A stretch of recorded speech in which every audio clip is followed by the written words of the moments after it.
자기야, 그년 끝낼 준비 다 됐어. 남편이 화장실에 간 사이 식탁 위에 놓인 휴대폰 화면에 그 문장이 떠올랐습니다. 저는 숨도 쉬지 못한 채 화면을 바라봤습니다. 곧이어 두 번째 문자가 올라왔습니다. 안방 옷장 안에 들어와 있어. 꿀물에 약만 타면 돼. 그 순간 저는 알았습니다. 오늘 밤 집으로 돌아가면 살아서 나오지 못할 수도 있다는 것을요. 그런데 잠시 뒤 돌아온 남편은 웃으며 말했습니다. 요즘 많이 피곤해 보이는데 집에 가면 내가 꿀물 진하게 타줄게. 마시고 푹 쉬어. 저는 웃는 척 고개를 끄덕였지만 손은 이미 가방 속 휴대폰을 꼭 쥐고 있었습니다. 그날 밤 저는 집이 아니라 곧장 경찰서로 향했습니다. 이야기 시작 전 저희 채널을 구독해 주시면 오늘 하루 큰 행운이 가득하시길 빌겠습니다. 오늘의 사연 시작합니다. 강남 한복판의 고급 레스토랑 창가 자리에 앉아 있던 저는 와인잔 표면을 미끄러지듯 흘러내리는 한 줄기 물방울을 가만히 내려다보았습니다. 열흘 전 마침내 이 도시 한복판에 우뚝 솟은 아파트 한 채를 제 단독 명의로 등기 마치고 돌아온 그날 밤 저는 욕실 거울 앞에서 소리 없이 한참을 울었지요. 10년이라는 세월 동안 무능한 연하 남편 이민호의 카드빚을 메우느라 정작 제 옷장에는 변변한 외출복 한 벌이 없었고 잠 못 이루는 새벽이면 쇼핑몰 송장을 직접 붙이며 손등이 갈라 터지도록 일에 온 시간이 한꺼번에 밀려왔습니다. 그렇게 피땀으로 일군 등기부등본의 묵직한 무게를 한참 만에 손에 쥔 저는 이제야 비로소 살아있다는 안도감을 느꼈더랬지요. 그런 제 앞에 앉아 스테이크를 우적우적 썰고 있던 이민호가 입가에 묻은 기름을 냅킨으로 천천히 닦아내며 옆자리로 손을 뻗었습니다. 가죽 서류 봉투에서 무언가를 꺼내 식탁 위로 슬그머니 밀어넣는 손길이 어찌나 자연스러웠는지 마치 후식 메뉴판이라도 건네는 모양새였지요. 저는 와인잔에 머물러 있던 시선을 천천히 들어 올리면서 이민호의 손끝을 따라갔습니다. 주은아, 이거 한 번만 봐줘. 어려운 거 아니야. 자기가 괜히 겁먹을 일도 아니고 그냥 사인만 하면 되는 거야. 이민호가 다정한 척 목소리를 한껏 낮추면서 서류를 제 접시 옆까지 밀어놓았습니다. 저는 서류 모서리에 찍힌 인감 자국을 흘긴 내려다보고는 무표정한 얼굴로 포크를 내려놓았지요. 또 뭔데? 이번엔 진짜 별거 아니야. 세금 때문에 그래. 요즘 종부세니 상속세니 워낙 복잡하잖아. 자기는 이런 쪽 잘 모르잖아. 그러니까 내가 남편으로서 챙겨주는 거지. 아파트 공동 명의로 돌리면 절세가 어마어마하다는데 자기는 왜 매번 사람을 도둑놈 보듯이 봐. 이민호가 어깨를 슬쩍 으쓱이며 입꼬리를 끌어올렸는데 그 미소는 마치 잘 훈련된 배우의 가짜 미소 같았습니다. 저는 가만히 서류를 펼쳐보지도 않고 두 손으로 반듯하게 접어 가방 안에 밀어 넣었지요. 피곤해. 집에 가서 볼게. 여기서 급하게 사인할 일은 아니잖아. 또 그러네. 자기는 꼭 중요한 얘기만 나오면 벽부터 세워. 쇼핑몰 지분도 그렇고 아파트도 그렇고 자기 혼자 다 움켜쥐고 있으면 마음이 편해? 나 없었으면 자기가 여기까지 왔을 것 같아? 부부 사이에 내 거 따지는 여자 진짜 없어 보이는 거 알아? 이민호의 말끝에 어느새 짜증이 묻어나면서 손가락이 식탁볼을 톡톡 두드리는 소리가 점점 빨라졌습니다. 저는 이민호의 시선이 제 낡은 가죽 가방과 검은색 단정한 블라우스를 위아래로 훑고 있는 것을 똑똑히 느꼈습니다. 사업하는 여자가 자기 관리도 못하면서 무슨 사장이냐, 옷이 그게 뭐냐, 머리가 그게 뭐냐. 평소 이민호가 입버릇처럼 흘리던 말들이 그 눈빛 속에 고스란히 담겨 있었지요. 그래도 저는 입을 꾹 다물고 와인잔만 만지작거렸습니다. 지난 10년 동안 수도 없이 들어온 말이라 이제는 가슴이 베이는 통증조차 무뎌졌으니까요. 분위기가 차갑게 굳어가는 것을 눈치챘는지 이민호가 갑자기 표정을 풀면서 의자를 끌어당겨 식탁 가까이 몸을 기울였습니다. 자기야, 우리 너무 돈 얘기만 했다. 미안해. 내가 말이 좀 세게 나갔네. 그런데 나도 답답해서 그래. 남편이 돕겠다는데 자꾸 남처럼 밀어내니까 내가 속이 안 상하겠어? 이민호가 제 손등 위에 자신의 손을 슬쩍 포개면서 손가락 마디를 부드럽게 쓸어내렸는데 그 손길이 어찌나 살가운지 도리어 어색할 정도였습니다. 참, 작년에 자기 명의로 들어둔 생명보험 말이야. 그거 수익자 나로 해놓은 거 아직 그대로지. 갱신은 잘 들어가고 있고 그런 건 중간에 끊기면 안 돼. 사람 일이라는 게 모르는 거니까. 이민호가 마치 가벼운 안부라도 묻듯 흘리는 말이었지만 저는 그 순간 가슴 한구석이 서늘하게 식어가는 것을 느꼈습니다. 10억 원짜리 생명보험. 1년 전 이민호가 시댁 어른들의 권유라며 강하게 밀어붙여 가입시킨 그 보험을 결혼 후 단 한 번도 입에 올린 적 없던 사람이 갑자기 수익자를 확인한다는 사실이 너무도 낯설었지요. 저는 천천히 손등을 빼내며 와인잔을 들어 올렸습니다. 그건 갑자기 왜? 내가 살아있는데 벌써 그런 게 궁금해? 아니, 그냥 내가 남편이니까 챙기는 거지. 자기가 어디 아프기라도 하면 결국 내가 다 처리해야 하잖아. 자기 건강이 제일 중요하니까 보장 잘 되고 있나 궁금해서 물어본 거야. 왜 말을 또 그렇게 무섭게 받아? 이민호가 어색하게 웃으며 황급히 화제를 돌렸는데 정수리 부근의 머리카락 한 가닥이 살짝 곤두서는 것을 저는 놓치지 않았습니다. 그때였습니다.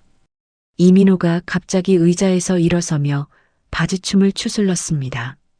잠깐 화장실 좀. 자기는 그 서류 괜히 고집 부리지 말고 잘 생각해봐. 결국 다 우리 좋자고 하는 일이야. 다녀와. 이민호가 자리를 비우면서 식탁 가장자리에 자신의 휴대전화를 액정이 위로 향한 채 무심히 올려두고 갔습니다. 저는 와인잔을 입가에 가져다 댄 채로 시선을 천천히 창밖으로 돌렸지요. 강남 거리의 불빛이 빗방울처럼 흩뿌려진 유리창 너머로 행인들이 우산을 들고 종종 걸음을 치는 모습이 흐릿하게 번져 보였습니다. 그 순간 식탁 위에서 작은 진동음이 들려왔습니다. 위잉. 이민호의 휴대전화가 진동에 떠밀려 미세하게 미끄러지더니 그대로 제 쪽을 향해 천천히 돌아서는 것이었습니다. 화면이 밝게 켜지면서 잠금화면 위로 메시지 팝업창이 또렷이 솟아올랐지요.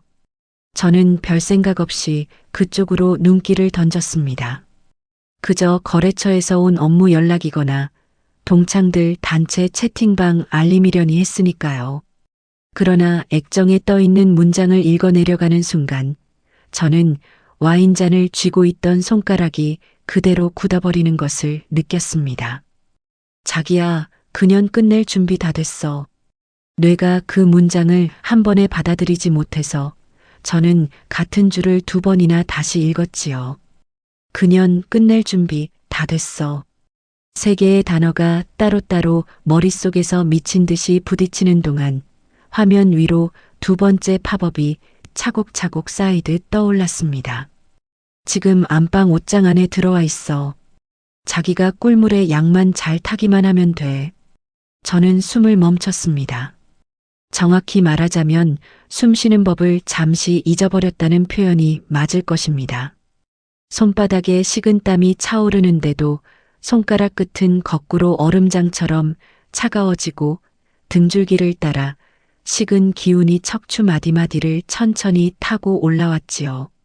발신자 이름을 확인하려고 저는 굳은 손을 억지로 움직였습니다. 김소은. 세 글자가 또렷이 새겨져 있었습니다. 3개월 전 쇼핑몰 사무실에서 손가락 까딱하지 않고 월급만 챙겨가다가 결국 제가 직접 해고한 그 직원 김소은. 유난히 화사한 옷을 입고 사무실을 누비면서 제 책상 옆을 지나갈 때마다 눈빛에 묘한 빛을 띠곤 했던 그 32살짜리 여자. 기억의 조각들이 한꺼번에 머릿속을 뒤집어 엎기 시작했습니다. 회식 자리에서 제 자네는 술을 따라주지 않으면서 이민호의 자네만 살그머니 술을 채우던 김소은의 손길. 사무실 복도 한쪽에서 어깨를 맞대고 무어라 속닥거리다가 제가 다가가자 화들짝 떨어지던 두 사람의 어깨선. 이상하다 싶어 제가 김소은을 해고하겠다고 했을 때 이민호가 평소답지 않게 며칠을 끈질기게 만류하면서 한 번만 더 기회를 주자고 매달리던 그 목소리. 그 모든 사소한 위화감이 살의 모이라는 잔혹한 무늬로 짜 맞춰지면서 한순간에 또렷한 그림으로 떠올랐지요. 저는 무너지지 않으려고 입술 안쪽 살을 어금니로 콱 깨물었습니다. 혀끝에 비릿한 피 맛이 번지면서 동시에 머릿속이 거짓말처럼 또렷해졌습니다. 지금 절대 흔들리면 안 된다. 저는 가방 안에 손을 집어넣어 제 휴대전화를 꺼냈지요. 손가락이 미세하게 떨리고 있었지만 카메라 어플을 띄우는 동작만큼은 평소처럼 빠르고 정확했습니다. 이민호의 휴대전화 액정을 향해 제 카메라를 천천히 가져다 대고 셔터 소리가 새어나가지 않도록 무음 설정을 한 번 더 확인한 다음 첫 번째 팝업과 두 번째 팝업을 차례로 2장 찍어 저장했습니다. 찰칵, 찰칵.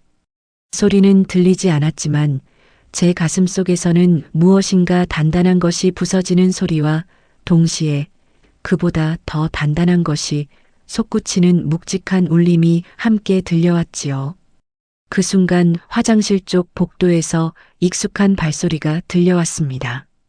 저는 황급히 제 휴대전화를 가방 안 깊숙이 밀어넣고 이민호의 휴대전화를 원래 자리에 그대로 돌려놓은 채 와인잔을 다시 입가에 가져다 댔지요. 이민호가 손을 닦으며 사람 좋은 미소를 머금은 얼굴로 자리에 다가왔습니다. 많이 기다렸지. 자기 후식시킬까? 얼굴이 왜 그래? 설마 또 서류 때문에 삐친 거야? 아니, 됐어. 그냥 집에 가자. 저는 와인잔에 비친 제 얼굴이 평소와 다름없는지 확인하면서 일부러 가볍게 어깨를 늘어뜨려 보였습니다. 왜 어디 안 좋아? 갑자기 왜 이렇게 힘이 빠졌어?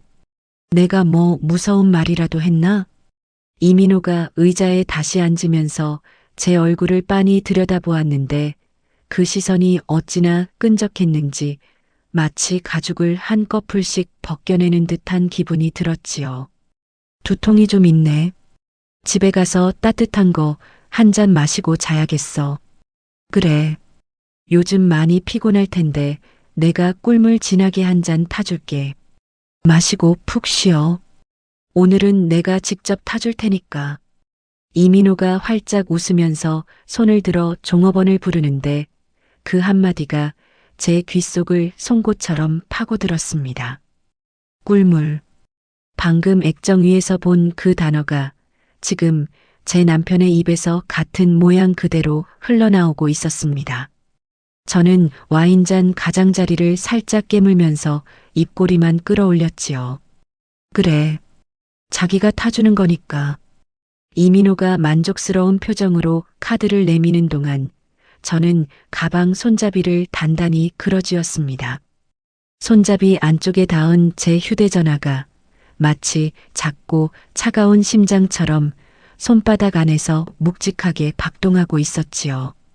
레스토랑 천장의 샹들리에 불빛이 식탁 위 빈 와인잔에 잘게 부서지면서 천천히 일어서는 제 그림자를 따라 길게 늘어졌습니다. 레스토랑 회전문을 밀고 밖으로 나서는 순간 빗방울이 가늘게 흩날리는 늦은 봄밤의 공기가 제 뺨에 차갑게 와닿았습니다. 이민호가 한 손으로 우산을 펼치며 다른 손으로 제 어깨를 자연스럽게 감싸 안았는데 그 손바닥의 무게가 마치 묵직한 쇳덩이처럼 느껴졌지요. 지난 10년 동안 수없이 닿아왔던 그 손이 오늘만큼은 살갗 아래로 식은 기운을 흘려보내고 있었습니다. 저는 발걸음을 일부러 천천히 옮기면서 우산 너머로 떨어지는 빗방울 소리에 귀를 기울였습니다. 이민호가 제 등 뒤에서 살짝 반보 정도 처져 걷는 그 감각이 마치 사냥감을 노리는 짐승의 숨결처럼 목덜미에 끈질기게 달라붙었지요. 자기야, 비 오니까 조심해서 걸어. 미끄러져. 이민호가 다정한 척 목소리를 낮추면서 제 허리를 살짝 받쳤는데 저는 도리어 그 손길에 무릎이 풀릴 뻔했습니다. 지금 제 등을 받치고 있는 이 손이 몇 시간 후에는 제 잔에 약을 타려들 손이라는 사실이 현실인지 악몽인지 분간이 가지 않았으니까요. 응, 괜찮아. 그냥 좀 빨리 가자. 지하 주차장으로 내려가는 엘리베이터 안에서 저는 거울에 비친 제 얼굴을 흘낏 확인했습니다. 다행히 입가에는 평소와 다름없는 옅은 미소가 걸려 있었고 눈빛도 흔들림 없이 고요했지요. 다만 가방 손잡이를 그어진 손가락 마디만이 새하얗게 핏기를 잃은 채 굳어 있었는데 이민호는 그것까지는 미처 눈치채지 못한 모양이었습니다. 차 문 손잡이에 손을 가져다 대는 그 순간 저는 발걸음을 멈추면서 명치 부근을 슬쩍 움켜쥐었습니다. 자기, 잠깐만. 나 배가 좀 이상해. 왜 음식이 안 좋았나? 이민호가 우산을 접다 말고 제 얼굴을 들여다보는데 그 눈동자 깊은 곳에서 어떤 미묘한 짜증이 잠깐 스쳐 지나가는 것을 저는 분명히 보았습니다.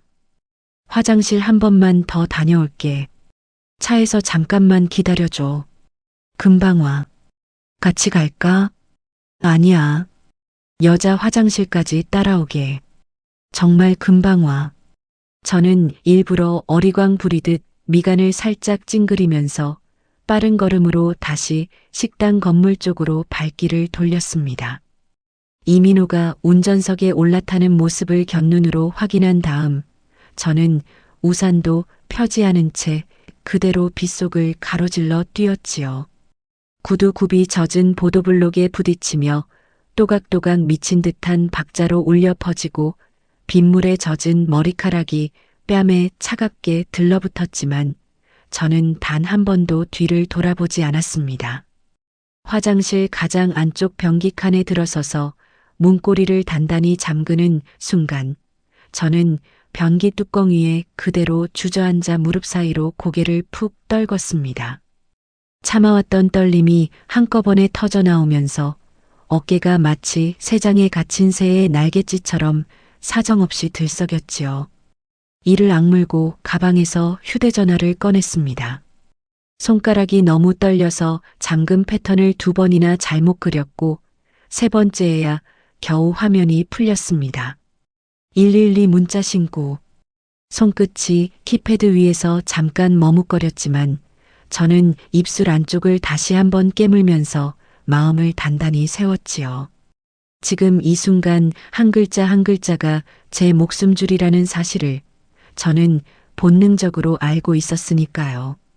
저는 또박또박 문자를 적어 내려갔습니다. 남편과 전 직원 여자가 제 집 안방에서 약물로 저를 살해하려고 모해 중입니다.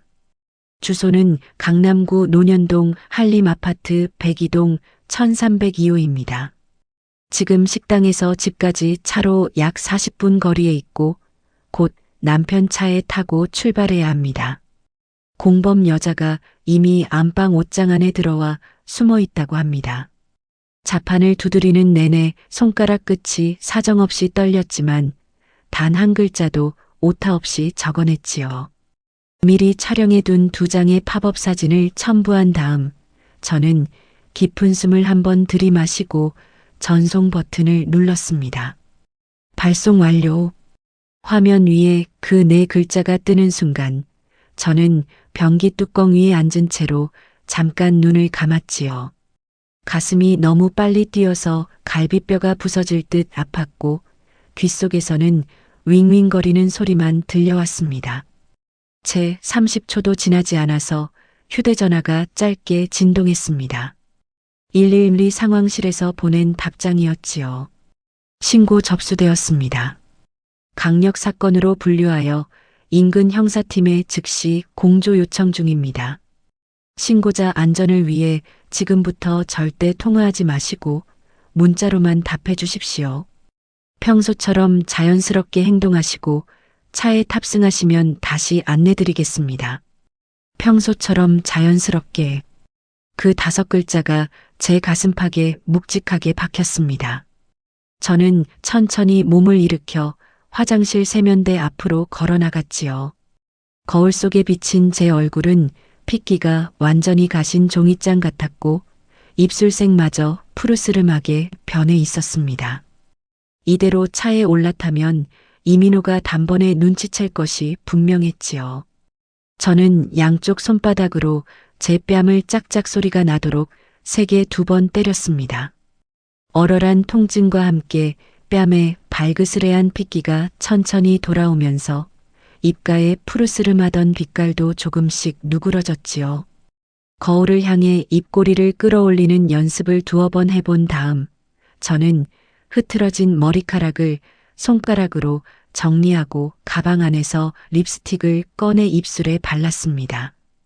빨간 립스틱의 색이 푸르딘 입술 위에 덧이 펴지면서 거울 속 저는 비로소 평소의 제 모습으로 돌아왔지요. 화장실을 나서기 직전 저는 한 번 더 깊은 숨을 들이마시면서 마음속으로 되뇌었습니다. 지금부터 너는 아무것도 모르는 아내야. 주차장에 다시 내려가니 이민호가 운전석 창문에 한쪽 팔을 걸친 채로 콧노래를 흥얼거리고 있었습니다. 정확히 무슨 노래인지는 모르겠지만 그 흥얼거림 속에는 묘하게 들뜬 박자가 섞여 있었지요. 조수석 문을 열고 올라타자 이민호가 슬쩍 고개를 돌려 제 얼굴을 살폈습니다. 많이 안 좋았어. 얼굴이 좀 부어 보인다. 아니야, 그냥 잠깐 체한 것 같았는데 토하고 나니까 좀 괜찮네. 저는 안전벨트를 매면서 일부러 작게 한숨을 내쉬어 보였습니다. 우리 집 다 와서 따뜻한 거 한 잔 마시고 푹 쉬자. 내가 다 알아서 할게. 이민호가 운전대를 잡으면서 평소답지 않게 다정하게 굴었는데 그 말끝마다 묘한 흥분 같은 것이 묻어나왔지요. 차가 지하 주차장을 빠져나오자 와이퍼가 빗방울을 좌우로 쓸어내리는 단조로운 소리만 차 안을 가득 채웠습니다. 저는 창밖으로 시선을 돌린 채 가방 속에 손을 집어넣어 휴대전화를 꽉 쥐었지요. 이민호가 핸들을 가볍게 두드리며 가벼운 어조로 입을 열었습니다. 참 자기, 오늘 낮에 내가 청소 좀 했어. 청소? 응. 자기 맨날 일하느라 피곤하잖아. 미안해서 내가 안방 옷장도 한번 싹 정리하고 안 입는 옷도 좀 추려서 한쪽으로 몰아놨거든. 들어가면 집이 한결 넓어 보일 거야. 이민호가 입꼬리를 끌어올리면서 만족스럽다는 듯 어깨를 으쓱였습니다.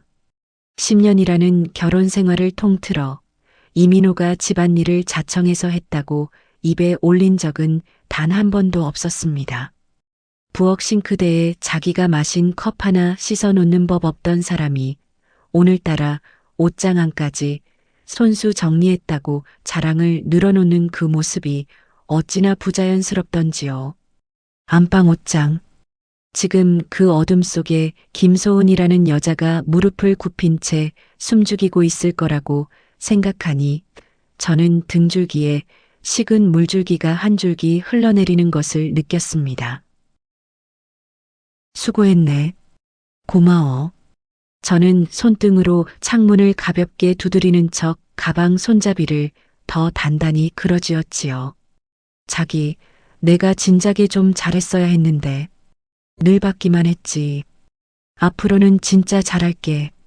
이민호가 한 손을 운전대에서 떼어내 제 무릎 위에 슬쩍 올려놓는데 그 손의 온도가 어찌나 미지근한지 마치 죽은 사람의 손을 만지는 듯한 기분이 들었습니다. 저는 그 손을 뿌리치고 싶은 충동을 억누르면서 도리어 가볍게 손가락을 마주 깍지 끼었지요. 운전 똑바로 해. 비 와서 미끄러워. 걱정 마. 우리 자기 안전하게 모셔다 드릴게. 차창 밖으로 강남대로의 네온 사인 불빛이 빗물에 번져 흘러갔습니다. 저는 무릎 위에 포개진 이민호의 손바닥의 감촉을 견뎌내면서 마음속으로 천천히 숫자를 세기 시작했지요. 집까지 40분. 2400초. 저에게는 단 1초도 흘려보낼 수 없는 시간이었습니다. 가방 속에서 휴대전화가 한 번 더 짧게 진동했습니다. 112 상황실에서 추가 안내가 도착했다는 신호였지만 저는 곧장 꺼내보지 않고 그 작은 진동을 손바닥으로 가만히 감싸 안은 제 차창 밖만 응시했습니다. 이민호가 라디오 버튼을 누르자 잔잔한 발라드 한 곡이 차 안을 채우기 시작했습니다. 빗방울 소리와 와이퍼 소리, 그리고 흥얼거림이 한데 섞여 들려오는 그 평화로운 풍경이 도리어 이 세상 어느 공포 영화보다 더 섬뜩하게 느껴졌지요. 저는 손바닥 안에서 박동하는 휴대전화의 진동을 느끼며 어금니를 꽉 깨물었습니다. 차가 한림 아파트 지하 주차장 입구로 들어서는 그 순간 가방 속에서 휴대전화가 다시 한번 짧게 진동했습니다. 저는 일부러 가방 안을 뒤적이는 척하면서 자연스럽게 액정 화면을 슬쩍 꺼내 들었지요. 평소처럼 행동하십시오. 사복 형사 셋이 아파트 복도와 비상계단에 이미 잠복 중입니다. 현관문이 완전히 잠기지 않도록 신발이나 가방 핑계로 시간을 끌어주십시오. 잔에 약이 든 것이 확인되면 마시는 척만 하시고 절대 한 모금도 삼키지 마십시오. 저는 화면을 빠르게 끄고 휴대전화를 가방 깊숙이 밀어 넣었습니다. 손등에는 어느새 식은땀이 한 줄로 흘러내리고 있었지만 입가의 표정만큼은 조금도 흐트러뜨리지 않으려 안간힘을 썼지요. 이민호가 능숙한 손놀림으로 차를 주차 라인 안에 밀어 넣으면서 시동을 껐습니다. 짧게 끽 소리를 내며 멈춰선 자동차의 정적이 이상하게도 제 귓속에서 천둥 소리처럼 크게 울렸습니다. 다 왔다. 빨리 올라가서 좀 누워. 이민호가 안전벨트를 풀어주는 척 제 어깨에 손을 얹었는데 그 손바닥의 떨림이 미세하게 전해져 왔지요. 응, 진짜 피곤하네 오늘. 엘리베이터 안에 발을 들이는 순간 저는 양손을 가방 손잡이에 가지런히 모으고 시선을 위쪽 층수 표시판에 고정했습니다. 숫자 1에서 시작한 빨간 불빛이 한 칸씩 천천히 올라갈 때마다 제 명치 부근에서는 무엇인가 무겁고 차가운 것이 한 칸씩 함께 쌓여 올라오는 기분이 들었지요. 이민호가 거울에 비친 제 모습을 슬쩍 곁눈질로 살피더니 어색하게 한쪽 입꼬리를 끌어올렸습니다. 자기 너무 굳어있다. 그렇게 안 좋아. 좀 어지러워. 빨리 들어가서 눕고 싶어서 그래. 내가 꿀물 진하게 타줄 테니까 그거 마시고 푹 자면 금방 괜찮아질 거야. 이민호가 입맛을 다시듯 살짝 혀끝으로 입술을 하찼는데 그 작은 동작 하나가 제 등줄기를 송곳처럼 찌르고 지나갔습니다. 엘리베이터 문이 열리자 복도의 형광등 불빛이 두 사람의 얼굴 위로 차갑게 쏟아졌습니다. 저는 잠깐 숨을 멈추고 복도 양옆을 흘낏 살폈지만 형사들의 모습은 어디에도 보이지 않았지요. 그러나 복도 끝 비상계단 문이 미세하게 살짝 열려 있는 것을 발견하고 저는 속으로 작게 안도의 숨을 삼켰습니다. 이민호가 도어록 앞에 서서 익숙한 손놀림으로 비밀번호를 눌렀습니다. 삐삐삐삐. 전자음과 함께 묵직한 잠금 장치가 풀리는 소리가 났지요. 이민호가 문 손잡이를 잡고 그대로 안쪽으로 밀어넣는 그 찰나, 저는 어깨에 메고 있던 가방을 일부러 비스듬히 기울여 현관 안쪽 바닥에 툭 떨어뜨렸습니다. 잠깐만. 가방 떨어졌어. 빨리 들어와. 비 맞아서 추워. 이민호가 신발을 벗어 던지듯 휙 벗고 거실 안쪽으로 먼저 성큼성큼 걸어 들어갔습니다. 저는 허리를 굽히는 척하면서 한 손으로는 가방을 잡고 다른 한 손으로는 신고 있던 굽단단한 구두 한쪽을 슬쩍 벗어 현관문 안쪽 바닥 모서리에 비스듬히 세워두었지요. 문이 닫히는 듯 하다가 구두 굽에 살짝 걸려 멈춰서는 그 감각이 손바닥에 또렷이 전해졌습니다. 도어록의 잠금 신호음이 울리지 않는 것을 확인한 다음 저는 비로소 가방을 들고 천천히 몸을 일으켰지요.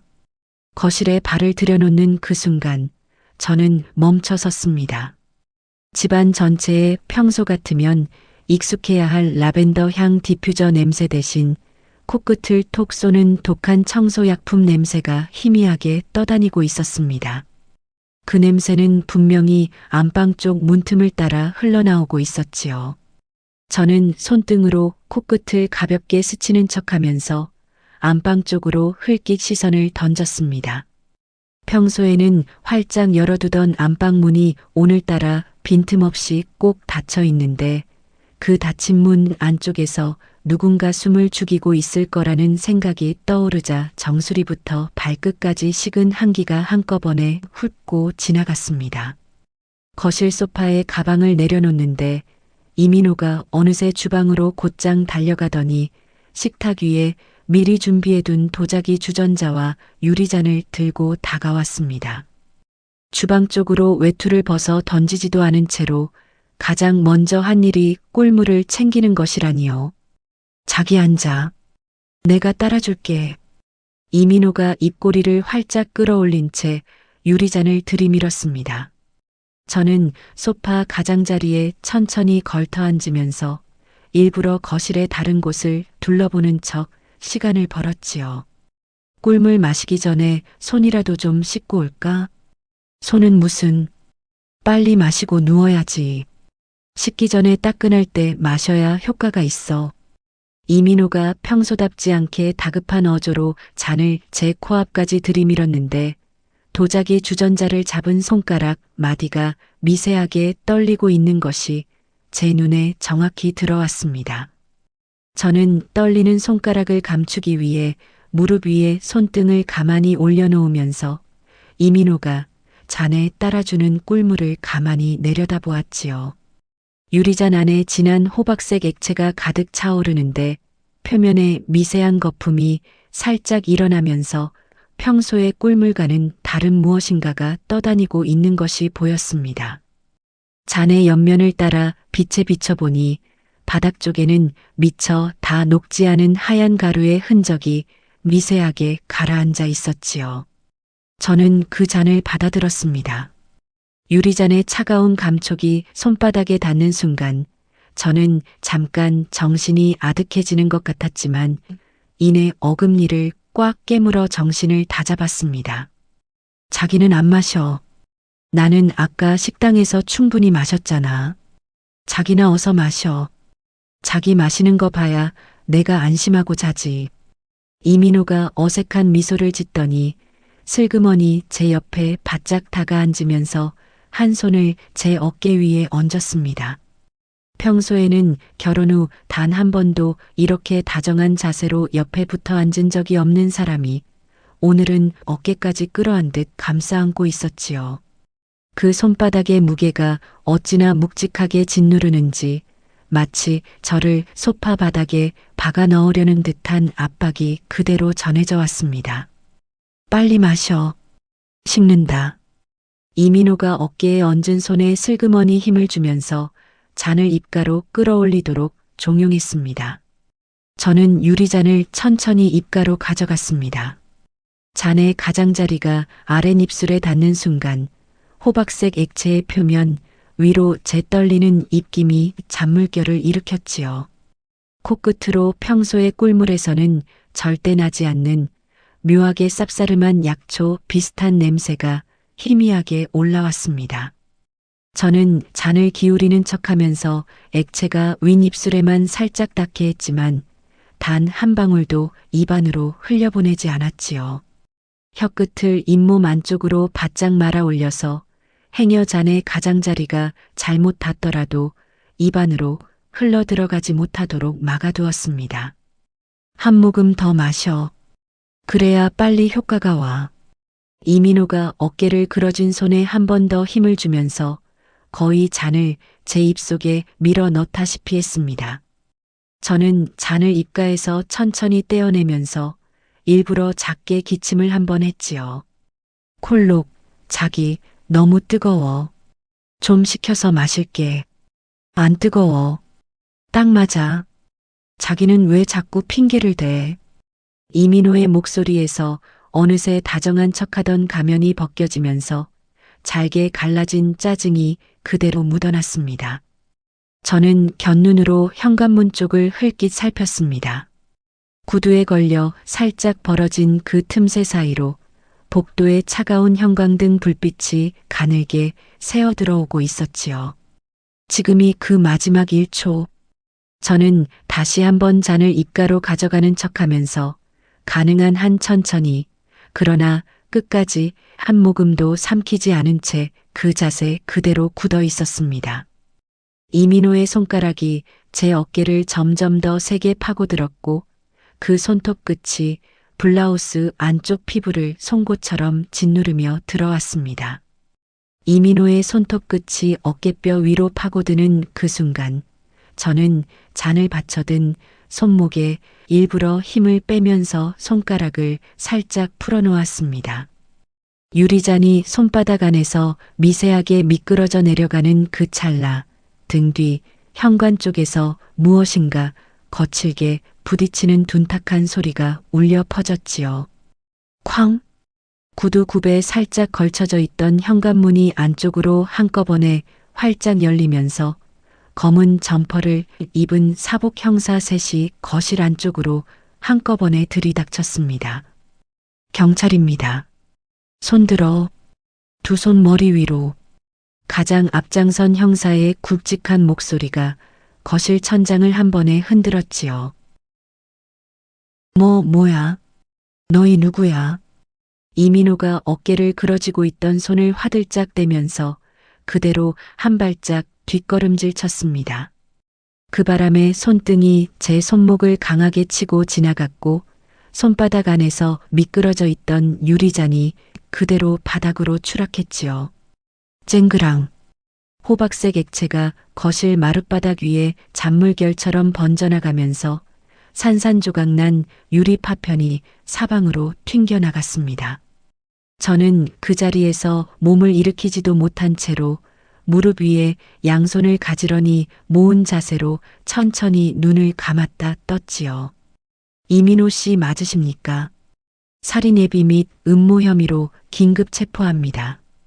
키 큰 형사가 그렇게 외치며 이민호의 한쪽 팔을 등 뒤로 단번에 꺾어 거실 마룻바닥 위에 그대로 엎어 눌렀습니다. 잠깐만요. 이게 무슨 소리예요? 살인이라니 무슨 살인.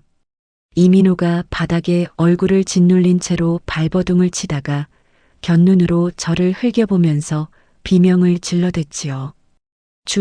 주은아. 뭐야 이게. 자기야 어떻게 된 거야. 빨리 말해. 이 사람들 뭐냐고. 저는 입을 열지 않았습니다. 그 대신 천천히 일어서면서 흐트러진 블라우스 깃을 손끝으로 정돈하고 산산조각 난 유리 파편을 피해 두어 걸음 뒤로 물러섰지요. 이민호의 눈빛이 그제야 무엇인가를 깨달은 듯 화들짝 흔들리기 시작했습니다. 입술 가장자리가 미세하게 떨리더니 핏기가 빠르게 빠져나가면서 흑빛으로 변해가는 그 얼굴을 저는 무표정하게 내려다보았지요. 그때 가장 연배가 있어 보이는 형사 하나가 저에게 짧게 눈짓을 보내고 그대로 안방 문 쪽으로 성큼성큼 걸음을 옮겼습니다. 안방에 공범이 있다고 했죠. 네. 옷장 안에 있을 거예요. 저는 짧게 대답하면서 안방 쪽 문틈에서 새어나오던 청소약품 냄새를 다시 한번 들이마셨습니다. 형사가 안방 문고리를 거칠게 잡아 돌리는 그 소리가 마치 무엇인가 단단한 봉인이 풀려나가는 신호처럼 들려왔지요. 움직이지 마세요. 쾅! 안방 문이 거칠게 열림과 동시에 형사의 굵은 목소리가 다시 한번 천장을 흔들었습니다. 저는 거실에 선 채로 천천히 그쪽을 향해 시선을 옮겼지요. 미닫이 옷장에 거대한 문짝이 차르륵 소리를 내며 양쪽으로 활짝 열려나가는 그 순간 저는 무릎이 한 차례 휘청거리는 것을 가까스로 버텨냈습니다. 옷장 안쪽 구석에는 검은색 대형 이사용 방수 가방 하나가 떡하니 펼쳐져 있었고 그 옆에 한 여자가 새끼 짐승처럼 무릎을 잔뜩 끌어안은 채 웅크리고 있었습니다.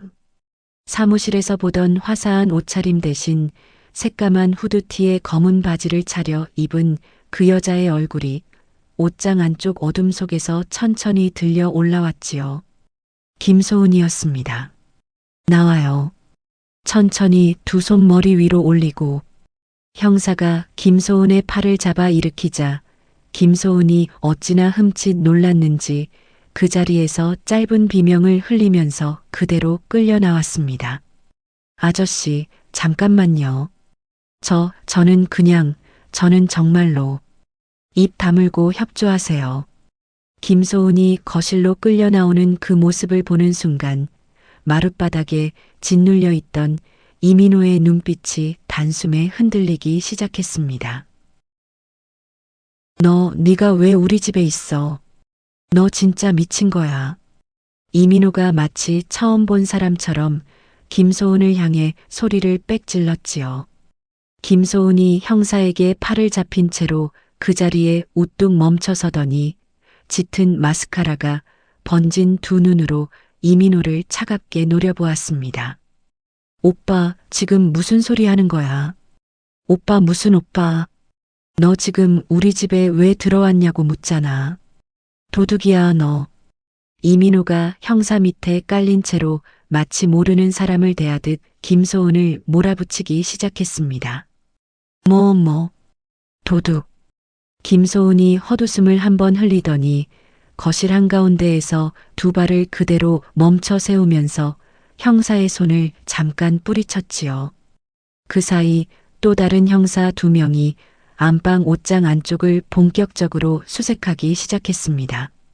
옷장 바닥에서 작은 비닐 파우치 하나가 끌려 나오면서 그 안에서 알약이 가득 든 약통 2개와 분쇄된 흰 가루가 담긴 작은 봉투가 차례로 모습을 드러냈지요.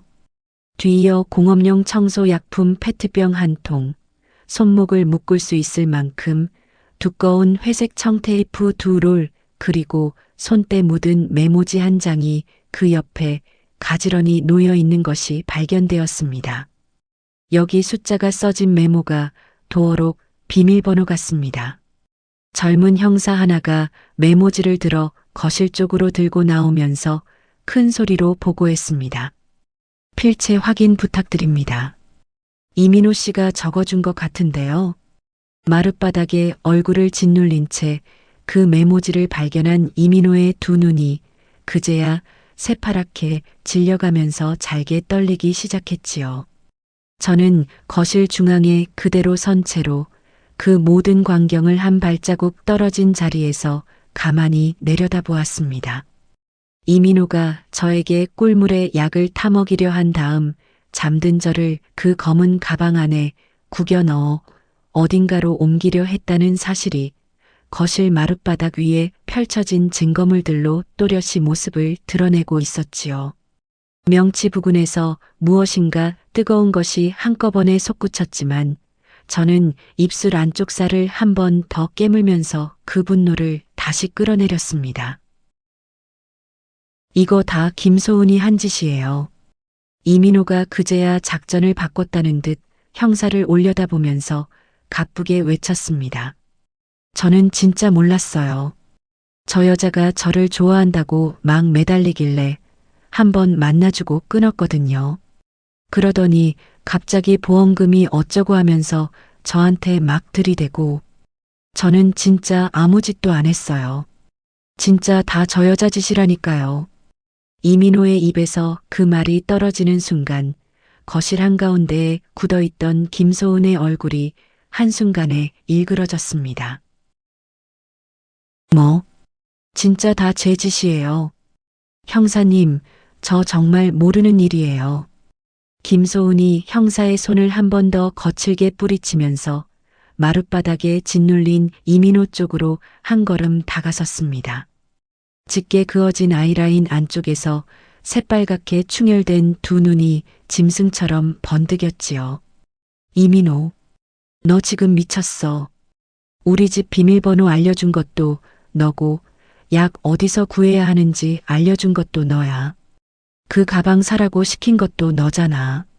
무슨 소리야 이게. 형사님, 저 사람 말 듣지 마세요.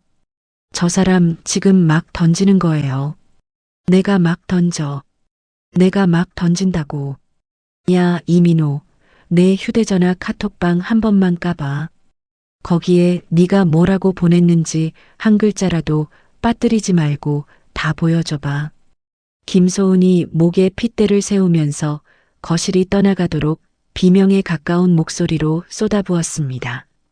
저는 그 모습을 두 손을 가지런히 모은 자세로 가만히 지켜보았습니다.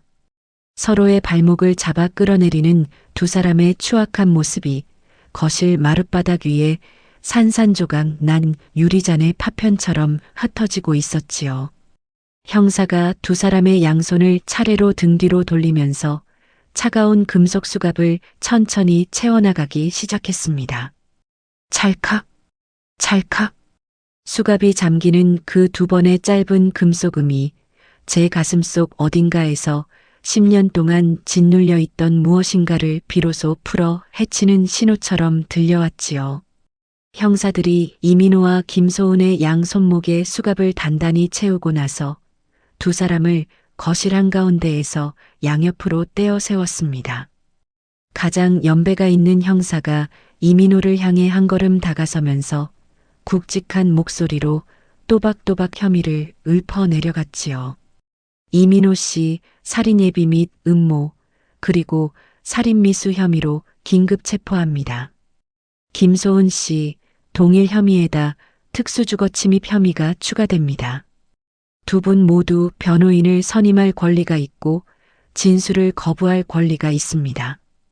형사의 목소리가 거실 천장을 한번 휘감고 차분히 가라앉는데 이민호가 그제야 무릎에 힘이 풀린 사람처럼 가자리에 털썩 주저앉으려고 했지요. 형사님, 잠깐만요. 잠깐만 들어보세요.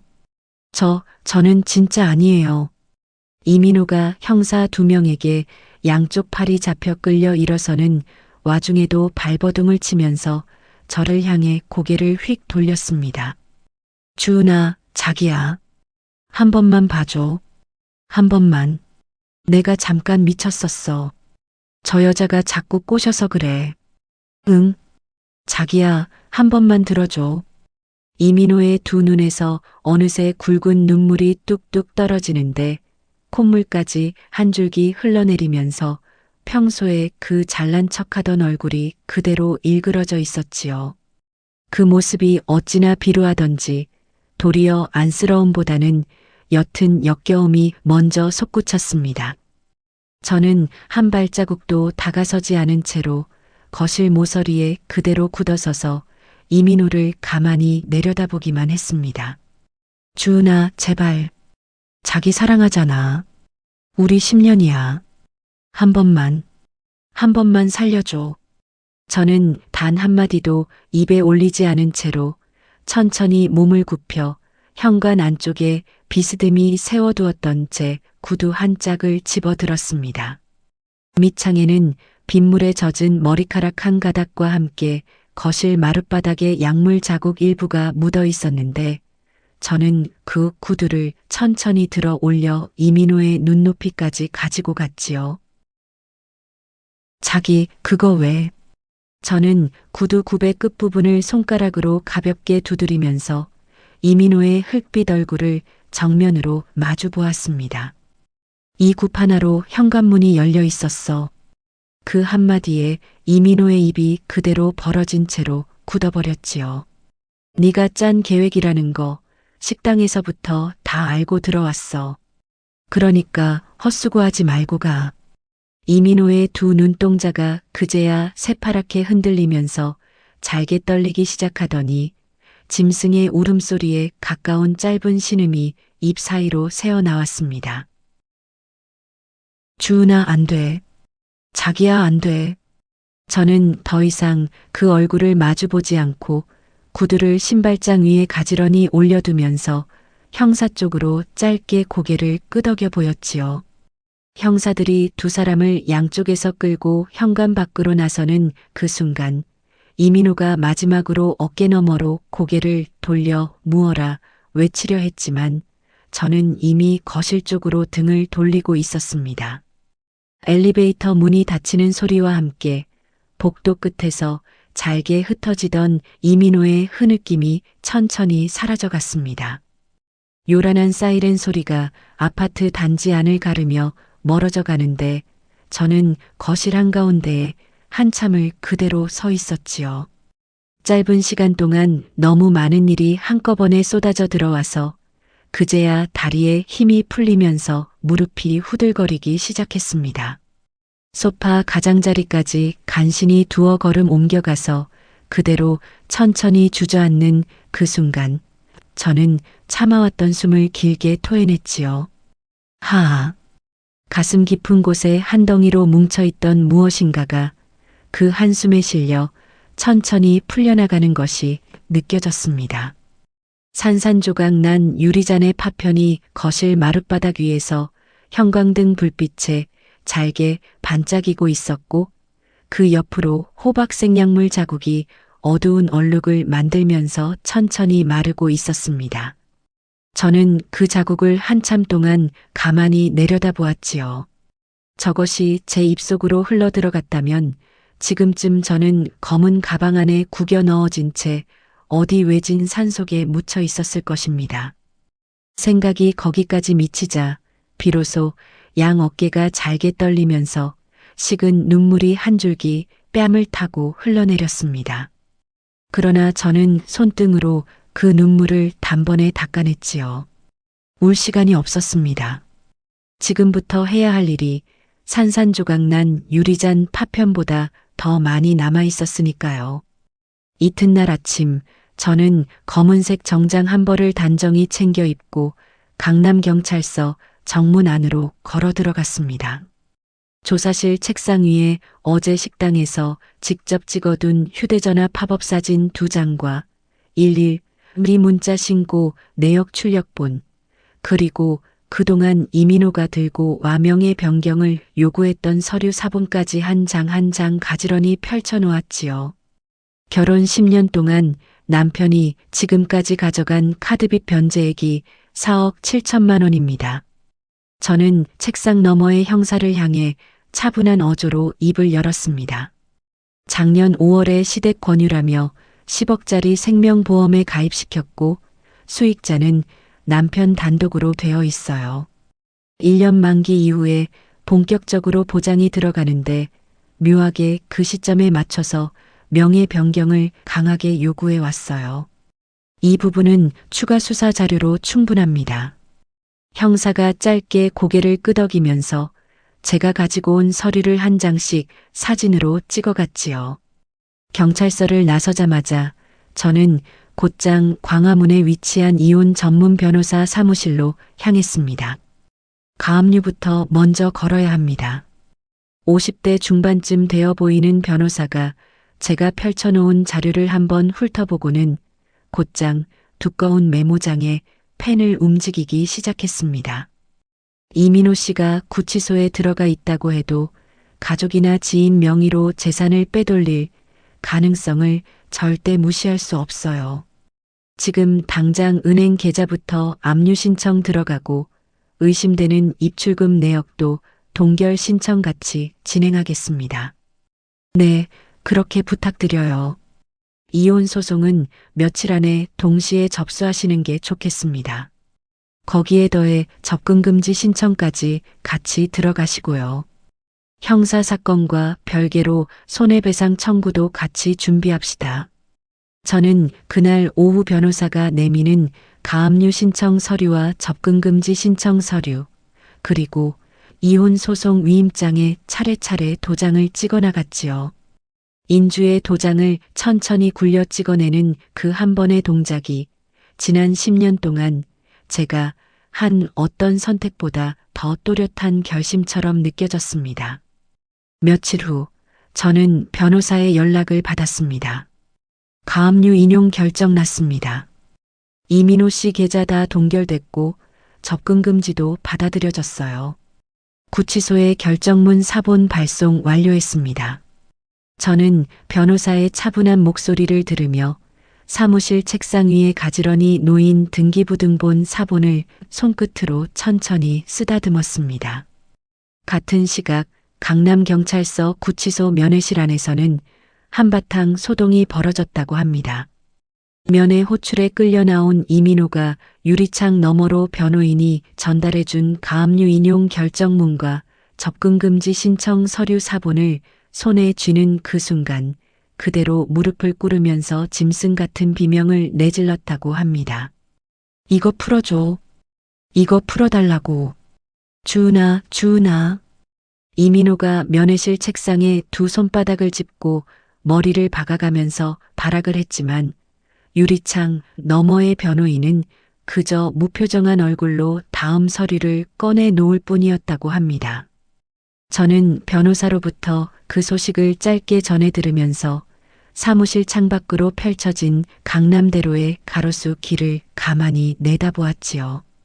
이민호가 그토록 탐냈던 이 강남 아파트와 쇼핑몰 지분의 단단한 뿌리가 이제는 그 손가락 끝 하나 닿지 못할 만큼 단단한 법의 빗장 안에 들어가 있었습니다. 저는 변호사 사무실 책상 위에 가지런히 놓여있던 또 다른 서류 한 장을 손끝으로 가만히 끌어당겼습니다. 손해배상 청구 소장. 그 첫 줄에 적혀 있는 원고 이름 자리에 강주은 세 글자가 또렷하게 박혀 있었지요. 사건이 있고 정확히 일주일이 지난 토요일 아침, 저는 인테리어 업체 사장에게 전화 한 통을 걸었습니다. 안방 가구 일체 뜯어내고 그 자리에 벽지부터 바닥재까지 통째로 교체해 주세요. 다음 주 안으로 끝났으면 좋겠어요. 옷장도 다 드러내요. 처음부터 없었던 것처럼 깨끗하게 드러내 주세요. 저는 통화를 마치고 거실로 나와서 베란다 한쪽 구석에 묶어두었던 검은색 쓰레기 봉투 5개를 양손으로 한꺼번에 들어 올렸습니다. 그 안에는 이민호가 결혼 10년 동안 옷장 안 한쪽을 차지하고 있던 셔츠와 정장 바지, 손때 묻은 시계, 달아빠진 가죽 벨트가 한 점 한 점 쑤셔 박혀 있었지요. 경찰 측에서 증거 확인이 끝났다는 답변을 받아낸 다음에 짐꾸러미를 직접 정리한 것이었습니다. 저는 짐꾸러미를 양손에 2개씩 들고 엘리베이터를 타고 아파트 단지 1층까지 내려갔지요. 단지 안쪽 분리수거장 한 구석에 자리 잡은 헌옷 수거함 옆에 봉투들을 하나씩 가지런히 내려놓는 그 순간 저는 의외로 손가락 하나 떨리지 않는 자신을 발견했습니다. 10년이라는 세월이 무게가 어찌나 가볍게 손끝에서 미끄러져 떨어지던지요. 다음 날 저는 오랜만에 강남역 인근의 쇼핑몰 사무실로 출근했습니다. 대표님, 김소은 씨 자리 정리 다 끝났습니다. 실장이 사무실 안쪽 자리를 가리키면서 짧게 보고했지요. 책상이랑 의자 그대로 두지 말고 의자 비품까지 전부 새 것으로 들이세요. 보안 시스템 업체도 오늘 안에 들어와서 출입 비밀번호 다 교체해 주세요. 폐쇄회로 화면 저장 기간도 1년치로 늘려주시고요. 네, 바로 처리하겠습니다. 저는 사무실 한가운데에 서서 김소은이 앉아있던 빈자리를 한참 동안 가만히 내려다보았습니다. 재직 시절 화사한 옷을 입고 그 자리에 앉아 입꼬리를 끌어올리며 저를 향해 인사하던 그 얼굴이 이제는 구치소 안에서 새카만 죄수복을 입은 채로 푸석푸석한 얼굴로 변해 있을 거라 생각하니 입가에 짧은 헛웃음이 살짝 새어 나왔지요. 그날 오후 사무실 문 앞에서 짧은 소동이 벌어졌습니다. 경비원이 인터폰을 들고 다급한 목소리로 알려왔지요. 대표님, 손님 오셨다는데요. 시댁 어르신분들이라고요. 저는 잠깐 펜을 멈추고 모니터에서 눈을 떼었습니다. 올려보내세요. 10분도 채 지나지 않아서 사무실 문이 거칠게 열렸고 시아버지 부부와 시누이 둘이 한꺼번에 응접실 안으로 들이닥쳤습니다. 시어머니가 자리에 앉기도 전에 한 손으로 손수건을 쥐어짠 채 한쪽 눈을 비비면서 입을 열었지요. 주은아, 너 정말 1억이야. 우리 민호가 한순간 잘못한 거 가지고 10년 산 부부가 이렇게까지 해야겠어. 저는 의자에 등을 곧게 펴고 앉아서 두 손을 책상 위에 가지런히 모은 자세로 시어머니의 얼굴을 정면으로 마주 보았습니다. 한순간이 아니에요. 어머님, 무슨 소리를 그렇게 해? 민호가 좀 한눈 판 거지. 진짜로 너를 어떻게 할 마음은 없었어. 그건 그 김소은인지 뭔지 아는 여자가 자꾸 부추겨서 그래. 우리 민호는 마음이 약해서 그런 거야. 옆자리에 앉은 시누이 큰언니가 슬쩍 한 발 거들었습니다. 옳게 한 번만 합의서 써줘. 우리 부모님 두 분 다 연세도 있으시고 이런 일이 자꾸 동네에 퍼지면 그 충격을 어떻게 견디시겠어. 너 그러다가 너희 쇼핑몰도 안 좋은 소문에 휘말리면 어떡할래? 저는 그 순간 시누이의 얼굴을 가만히 바라보면서 입꼬리를 살짝 끌어올렸습니다. 그게 협박인 거 알고 말씀하시는 거예요. 무슨 협박? 가족이 부탁하는 거지. 너랑 우리가 가족이잖아, 가족. 시누이 작은 언니가 옆에서 짜증 섞인 목소리로 그렇게 받아쳤지요.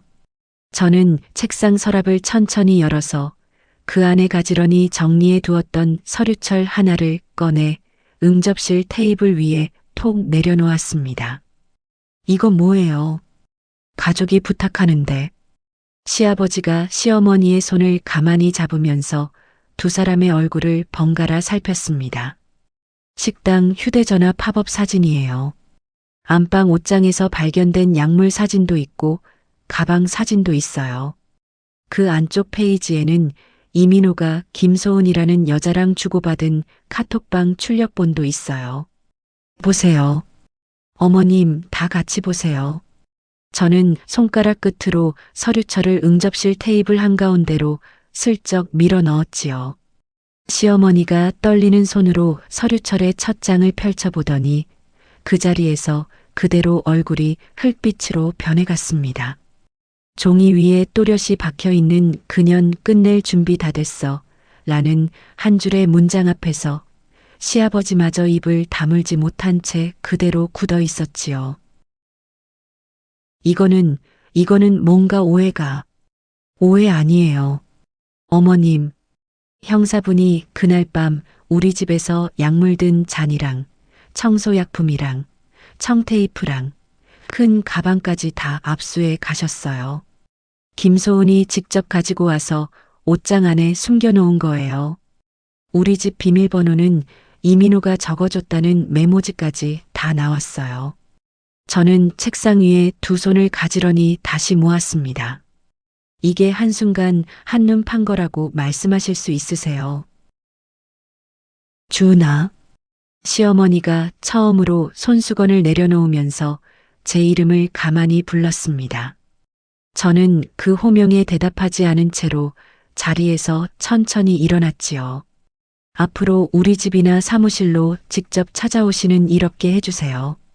변호사를 통하지 않은 연락은 받지 않겠습니다. 가족이라는 말로 더 이상 저를 흔들지 마세요.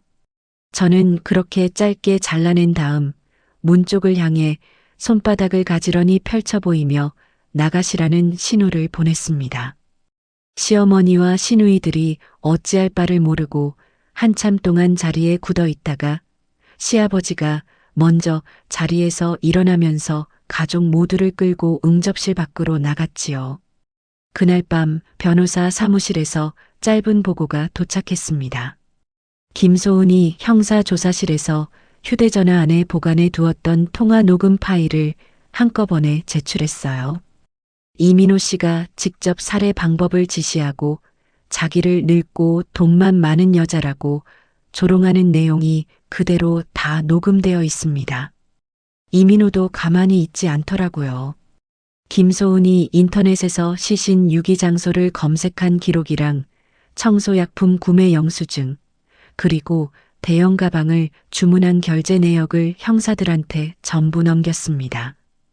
두 사람이 서로 형량 낮추겠다고 진흙탕 싸움을 벌이는 통에 우리는 손도 안 대고 코 푸는 격이에요. 저는 변호사의 말을 들으면서 사무실 모니터로 막 떠오른 지역 인터넷 뉴스의 사회면 기사를 천천히 내려다보고 있었습니다.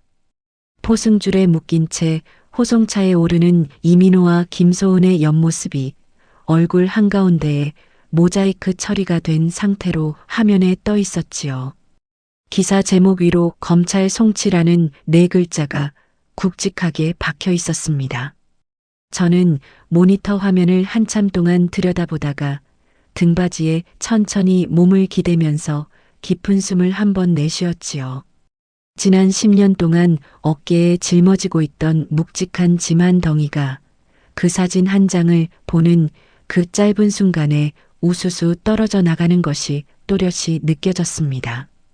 휴대전화 진동이 짧게 한번 울렸지요. 시댁 큰언니의 이름이 액정에 떠올라 있었지만 저는 단 1초의 망설임도 없이 검지손가락으로 차단 버튼을 가볍게 눌렀습니다. 띠리링. 끊긴 통화음이 짧게 울리고 사라지는 그 짧은 한순간이 어찌나 가뿐하던지요. 석 달이라는 시간이 흘러갔습니다. 사건 이후 잠깐 주춤했던 쇼핑몰 매출이 가을 신상품 라인 덕분에 다시 활기를 되찾기 시작하던 어느 화요일 오후 사무실 우편함으로 묵직한 갈색 봉투 하나가 도착했습니다. 대표님, 구치소에서 우편 왔는데요. 격리 담당 막내 직원이 책상 위로 봉투를 가만히 올려놓으면서 어색한 표정을 지었습니다. 수신인이 대표님으로 되어 있고 발신인 자리에 이민호라고 적혀 있어요. 저는 마우스를 누르던 손을 잠깐 멈추고 그 봉투의 모서리를 두 손가락 끝으로 가만히 집어들었습니다. 손바닥에 닿는 종이 봉투의 감촉이 의외로 묵직했는데 이민호가 두꺼운 편지지에 빼곡하게 무엇인가를 적었다는 사실이 그 무게에 그대로 드러나 있었지요. 고마워요. 나가봐도 좋아요. 저는 책상 위에 봉투를 가만히 내려놓고 사무실 한쪽에 놓인 보온병에서 따뜻한 보이차를 천천히 한 잔 따라냈습니다. 김이 모락모락 피어오르는 찻잔을 손바닥에 감싸 쥐고 한 모금 머금는 동안 봉투는 그 자리에 그대로 놓여 있었지요. 저는 컵을 다시 책상 위에 내려놓고 그제야 봉투 모서리를 가위로 단정하게 자르고 안쪽에서 편지지를 꺼냈습니다. A4 용지에 빼곡하게 적힌 펜글씨가 5장이나 되었는데 첫 줄에 적힌 한 문장이 제 눈에 가장 먼저 들어왔지요. 주은아, 자기야. 내가 잠깐 미쳤었어. 한 번만 살려줘. 저는 그 첫 줄에서 그대로 시선을 거두었습니다. 두 번째 줄도 세 번째 줄도 5장이나 되는 그 종이 위에 적힌 그 어떤 문장도 굳이 더 들여다볼 필요가 없었으니까요. 저는 편지지를 가지런히 한번 접어서 사무실 한쪽 벽에 놓여 있던 문서 세 단기 입구에 그대로 밀어 넣었습니다. 위잉! 낮고 묵직한 모터 소리가 사무실 안을 가득 채우는 동안 5장에 빼곡히 적혀 있던 이민호의 변명과 눈물과 매달림이 잘게 가느다란 띠로 변해 세 단기 아래쪽 쓰레기통 안으로 한꺼번에 쏟아져 내렸지요. 저는 그 광경을 가만히 내려다보다가 천천히 등을 돌리면서 책상 앞으로 돌아왔습니다.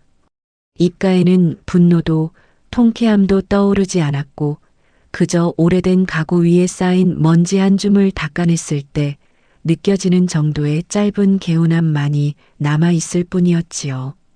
다음 날 오전 변호사로부터 전화 한 통이 걸려왔습니다. 김소은 측 변호인이 형사 합의금 제안서를 보내왔어요. 5천만 원 일시불로 제시했고요. 합의서에 서명만 해주시면 재판부에 정상 참작 의견서로 제출하겠다고 하는데 어떻게 하시겠어요? 한 번도 안 만나도 되죠? 네, 대리인을 통한 통보로 충분합니다. 그럼 그렇게 해주세요. 협상은 없고 모든 판단은 재판부에 맡기겠다고 전해주세요. 저는 통화를 마치고 휴대전화를 책상 위에 가만히 내려놓았습니다. 5천만 원이 적은 돈은 아니었지만 그 돈으로 김소은의 형량 한 달을 깎아주는 일에 비하면 차라리 그 돈을 받지 않는 것이 제 인생에 훨씬 큰 이득이라는 사실을 저는 너무도 또렷이 알고 있었지요. 그날 오후 변호사 사무실로부터 추가 보고가 들어왔습니다. 이민호 씨 통장 잔고가 사실상 바닥났습니다. 가압류 풀릴 가능성이 없으니까 사선 변호인 선임할 돈도 없어요. 국선 변호인 한 명 붙은 상태로 재판 들어가게 생겼습니다. 김소은 씨도 합의 무산 소식 듣고 면회실에서 한바탕 발악했다고 그러더라고요. 본인 측 변호인이 정상 참작 자료 전혀 못 만들겠다고 두 손 들었답니다. 저는 변호사의 차분한 목소리를 들으면서 사무실 창밖으로 펼쳐진 가을 햇살을 가만히 응시했습니다. 지난 10년 동안 제 어깨를 짓누르던 두 사람이 이제 마지막 한 손가락의 힘마저 잃어가고 있다는 그 사실이 가을바람에 잎이 한 장씩 떨어지는 모습처럼 자연스럽게 받아들여졌지요. 전화를 끊고 저는 의자에서 천천히 일어났습니다. 거울 앞에 비친 제 얼굴을 한참 동안 가만히 들여다보다가 책상 옆 옷걸이에 걸어두었던 검은색 무지 블라우스를 가만히 손끝으로 매만졌지요. 지난 10년 동안 제가 입어왔던 옷이라는 것은 늘 이런 식이었습니다. 검정, 진회색, 짙은 남색, 어떻게든 눈에 띄지 않고 조용히 묻혀가는 색깔들 뿐이었지요. 이민호가 평소 사업하는 여자가 너무 화려한 옷을 입으면 거래처 사람들이 우습게 본다는 말을 입버릇처럼 흘렸기 때문이었습니다. 시어머니마저 며느리가 너무 튀는 옷을 입으면 시댁망신이라며 그 말에 맞장구를 쳤기 때문이기도 했지요. 저는 가만히 의자에 다시 앉아서 휴대전화를 들고 평소 좋아하던 백화점 의류 매장 매니저에게 직접 메시지 한 통을 보냈습니다. 매니저님, 이번 시즌 신상 중에서 가장 화사한 실크 블라우스 몇 벌만 골라서 사무실로 보내주세요. 색깔은 와인색, 살구색, 그리고 짙은 청록색으로 부탁드려요. 하이힐도 한 켤레 같이 보내주세요. 굽 높은 거 한번 신어보고 싶어요. 사이즈는 평소대로요. 메시지를 보내고 휴대전화를 내려놓는데 명치 부근에서 묘하게 가뿐한 떨림 한 줄기가 솟구쳐 올랐습니다. 그날 저녁 저는 직원들이 모두 퇴근한 사무실에 홀로 남아서 늦은 시간까지 다음 시즌 디자인 라인 시안을 들여다보았습니다. 실장님, 이번에 신규 라인 한번 공격적으로 밀어봐요. 40대, 50대 여성분들 중에서도 자기 사업하시는 분들 타깃으로 잡고 단정하면서도 기죽지 않는 컬러로 라인업 잡아봅시다. 다음 날 아침 실장에게 그렇게 지시를 내리는 제 목소리가 스스로 들어도 어찌나 또렷하던지요. 그로부터 한 달 만에 새 라인의 첫 주문량이 사건 이전 평균치의 2배를 가뿐히 넘기는 숫자로 들어왔습니다. 모니터에 떠오른 일일 매출 그래프가 한 칸씩 위로 솟구쳐 오르는 모습을 지켜보면서 저는 의자에 등을 깊숙이 기대고 천천히 어깨를 펴보였지요. 그 다음 주 어느 평일 저녁 저는 와인색 실크 블라우스에 검은 정장 치마를 단정히 차려입고 사무실을 나섰습니다. 사무실 출입문 유리에 비친 제 모습을 잠깐 가만히 들여다보았는데 거울 속에 비친 그 여자의 얼굴이 어찌나 낯설던지 처음에는 단번에 알아보지 못할 정도였습니다. 뺨에는 옅은 분홍빛이 자연스럽게 돌고 있었고 입술에는 와인색 블라우스와 어울리는 잘 익은 자두 낀 립스틱이 가지런히 발려 있었지요. 무엇보다 두 어깨가 평소보다 한 뼘은 더 올라가 있었고 시선이 향하는 곳도 발끝이 아니라 정면을 똑바로 바라보고 있었습니다. 지난 10년 동안 한 번도 본 적 없던 강주은의 모습이 그 유리문 위에 또렷이 떠올라 있었지요. 저는 가방을 어깨에 가지런히 메고 새로 산 굽 높은 구두로 또각또각 소리를 내며 사무실 복도를 가로질러 걸어 나갔습니다. 구두 굽이 바닥에 부딪힐 때마다 울리는 그 또렷한 소리가 일심선고 공판까지 남은 시간을 한 걸음씩 깎아내는 것처럼 단단하게 들려왔지요. 엘리베이터 안에서 다시 한번 거울에 비친 제 얼굴을 보면서 저는 마음속으로 천천히 되뇌었습니다. 이번에는 끝까지 가자. 1심 선고 공판이 열리는 날 아침 서울중앙지방법원 정문 앞에는 가는 봄비가 흩날리고 있었습니다. 저는 짙은 와인색 정장에 굽 높은 검은 구두를 단정히 차려입은 채 입가에 옅은 분홍빛 립스틱을 한 번 더 덧바르고 법정 안으로 발걸음을 옮겼지요. 방청석 가장 앞줄에 앉아서 시선을 정면으로 들어올리는 순간 저는 피고인석에 나란히 앉아있는 두 사람의 옆모습을 단번에 알아보았습니다. 새카만 죄수복을 입은 이민호는 핏기가 다 빠져나간 얼굴로 두 어깨를 잔뜩 움츠리고 있었고 그 옆자리에 앉은 김소은은 검은 머리카락을 양 갈래로 단단히 묶은 채 입술을 잘게 깨물고 있었지요. 두 사람은 서로의 옆자리에 앉아 있으면서도 단 한 번도 마주보지 않았고 그 어느 쪽도 방청석 쪽으로 고개를 돌리지 않았습니다. 피고인 두 사람은 자리에서 일어나 주십시오. 재판장의 짧고 묵직한 목소리가 법정 천장을 가로지르자 이민호와 김소은이 거의 동시에 비틀거리며 자리에서 일어섰습니다. 피고인들은 보험금과 피해자 명의의 재산을 노리고 피해자를 약물로 제압한 다음 살해하기로 사전에 공모한 사실이 인정됩니다. 공모 과정의 카카오톡 대화 내용, 약물 구입 경로, 시신 유기 가능 장소 검색 기록, 대형 가방 주문 영수증, 피해자 휴대전화에 저장된 팝업 사진, 그리고 피해자가 발송한 112 문자 신고 기록까지 모든 증거가 빈틈없이 맞물려 있습니다. 재판장이 그렇게 한 줄 한 줄 또박또박 짚어 내려가는 동안 이민호의 양쪽 어깨가 그 자리에서 한 번 더 잘게 흔들리는 것이 보였습니다.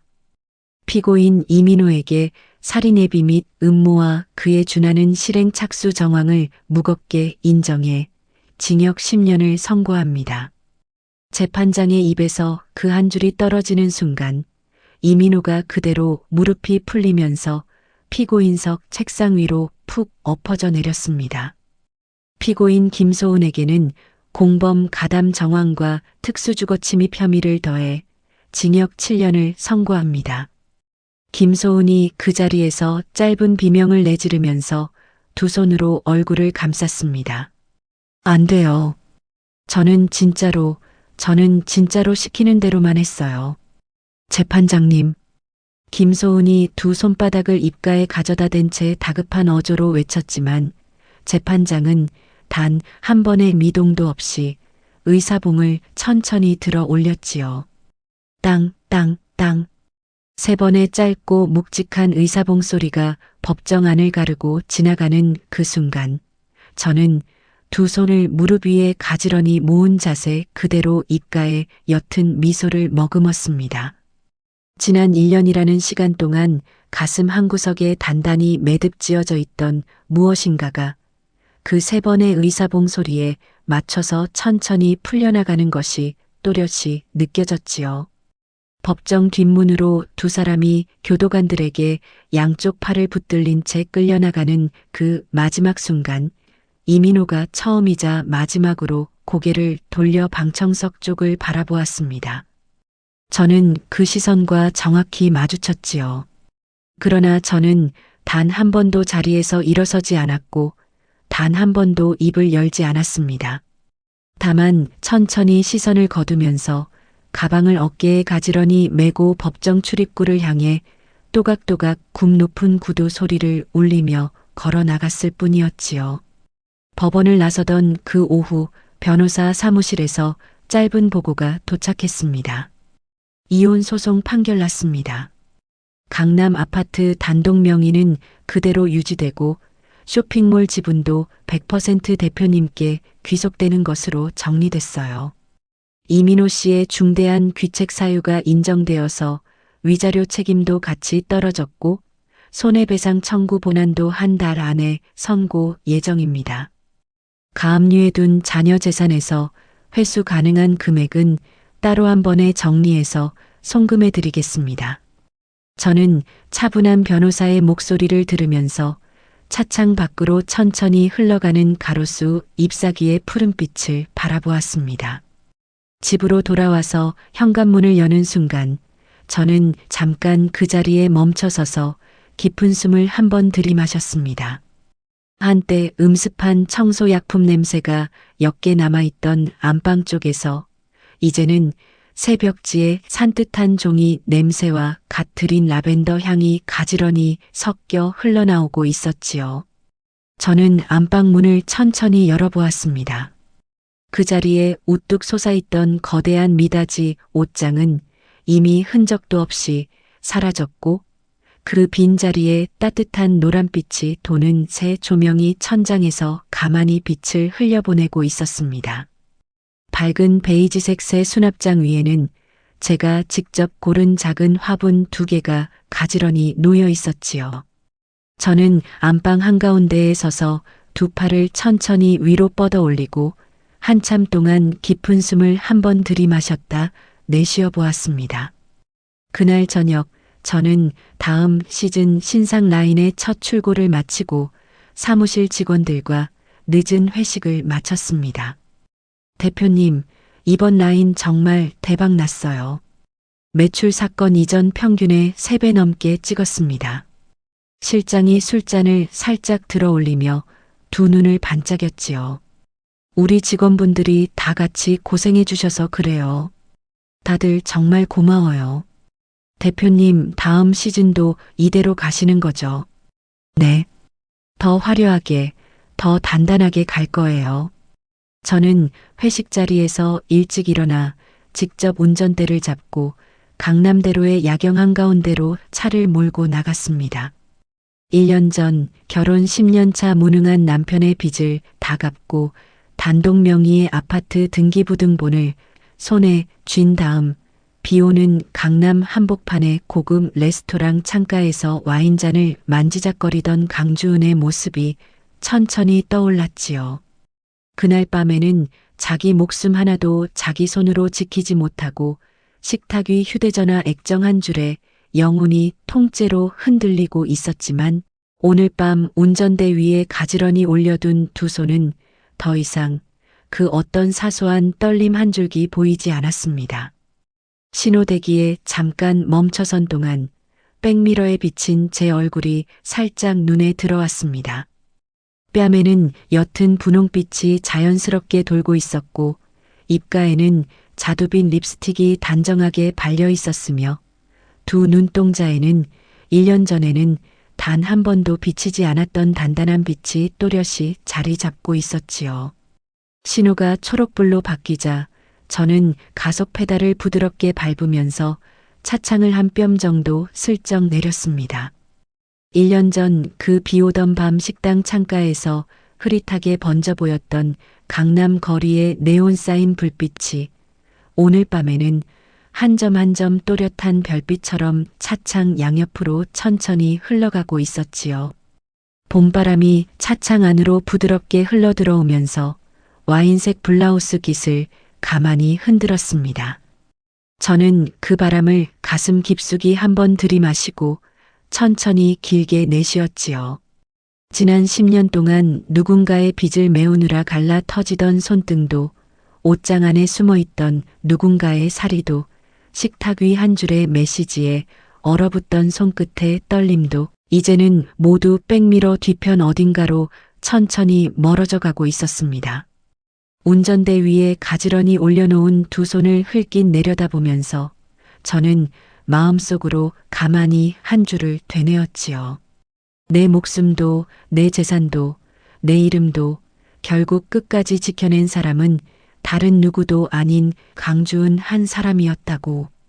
차창 너머로 흘러가는 강남대로의 가로등 불빛이 운전대를 잡은 제 손등 위로 한 줄기씩 부드럽게 스쳐 지나갔습니다. 인생톡톡 시청자 여러분, 강주은의 이야기는 어떠셨나요? 세상에는 가장 가까운 사람의 다정한 가면 뒤에 차가운 손이 숨어 있을 때가 있습니다. 그러나 그 한순간 흔들리지 않고 자기 자신을 단단히 붙들어낸 사람에게는 결국 자기 인생이라는 가장 큰 선물이 되돌아온다는 사실을 강주은이 오늘 우리에게 조용히 보여주었지요.